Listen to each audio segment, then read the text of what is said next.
வணக்கம் நண்பர்களே! நான் உங்கள் தளபதி குமரன். இன்னைக்கு நம்ம என்ன பார்க்க போறோம் அப்படின்னா, நம்ம ஏற்கனவே போன வீடியோல பார்த்திருந்தோம். நடிகை கஸ்தூரி அவர்கள தமிழ்நாடு போலீஸ் அவங்கள ஹைதராபாத் வீட்ல வச்சு அரெஸ்ட் பண்ணியிருந்தாங்க. இது எதற்கப்புறம் வருது அப்படின்னு பார்த்தீங்கன்னா, அவங்க தெலுங்கு பேசும் மக்கள பத்தி தப்பா ஒரு நிகழ்ச்சியில பேசிடுறாங்க. ஸோ, அத கண்டிக்கும் விதமா தமிழ்நாடு போலீஸ் அவங்கள அரெஸ்ட் பண்ணியிருந்தாங்க. ஆ இதுக்கப்புறம் கஸ்தூரி அவங்க கோர்ட்ல பெயில் மூவ் பண்ணியிருந்தாங்க. ஆனா கோர்ட் அத ரிஜெக்ட் பண்ணிட்டாங்க.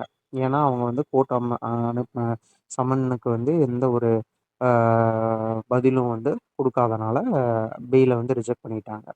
இப்ப அவங்க 1 வாரமா கோர்ட்டோட கஸ்டடியில புழல் சிறையில இருக்காங்க அப்படிங்கிறது தான் தகவல்.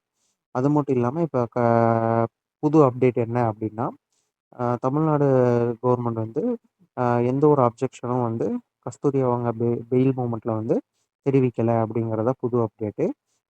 இதுக்கான ரீசன் அவங்க என்ன சொல்றாங்க அப்படின்னா, கஸ்தூரி அவர்களுடைய குழந்தை ஒரு ஆட்டிசமால பாதிக்கப்பட்ட குழந்தையாக இருக்கும் பட்சத்தால், அ அவங்க எந்த விதத்திலயும் அப்ஜெக்ட் பண்ண விரும்பல அப்படின்றது அவங்க சொல்றாங்க.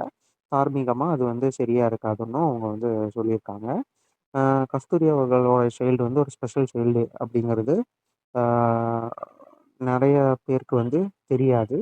ஆனா இந்த நிகழ்வு மூலியமாக தான் இது இப்போ நெறைய பேத்துக்கு தெரிய வந்திருக்கு. பப்ளிக்கா நெறைய பேத்துக்கு தெரிய வந்திருக்கு.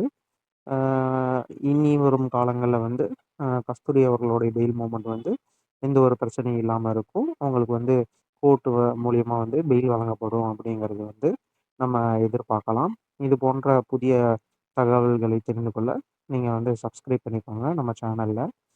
நன்றி, வணக்கம்.